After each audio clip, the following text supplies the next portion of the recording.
All right. Hey, everyone. We're going to be checking out the global market performance script slash chart layout here in today's video.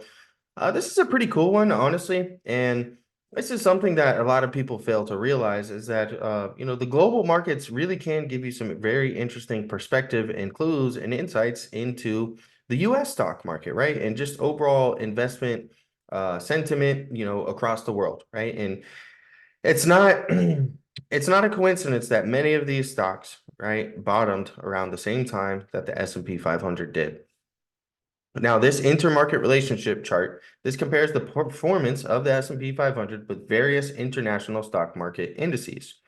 And the main line is going to be the SPY, all right, and the other lines are going to be various international indices, each represented by different colored lines showing the performance of stock markets in different countries and regions, right? So the SPY is going to be this one here in a solid white line, and then the rest are all labeled for you guys. You've got Japan, you've got England, and then you've got the ticker symbol that you're using to measure them, right? You've got the Netherlands, EWN, Spain, EWP, Japan, EWJ, etc.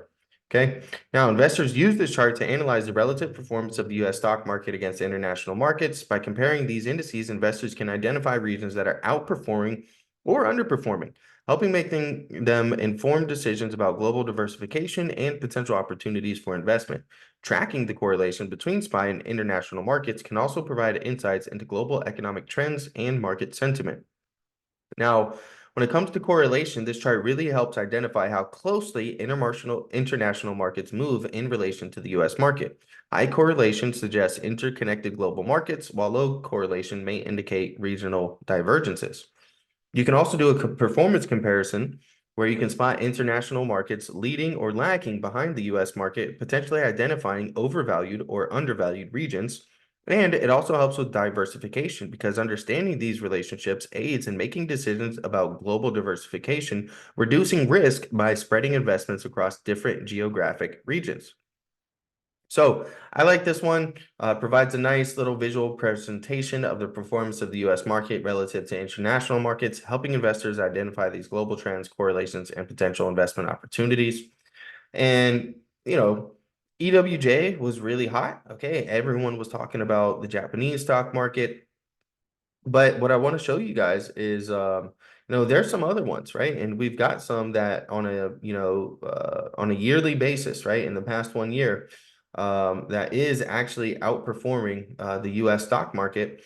And, you can basically kind of keep track of these, right? And see which ones are performing well. We can see Hong Kong, the EWH here has been absolutely ripping to the upside ever since about the middle of April. All right. And, whether or not you are looking for global diversification or whether or not you're looking for to trade some individual stocks and names, this chart, you can change the time frame, right? You can go to different time frames, all right, and see, what stocks are hot over the past, month, week, day, year, quarter, different things like that, and look for different opportunities in there and really see, well, where could I potentially be making in this money in this market? Where's somewhere that maybe I want to diversify into if I'm someone who's a long-term investor or a dollar cost averager, and maybe I'm overly weighted into something and I want a little bit of exposure somewhere else.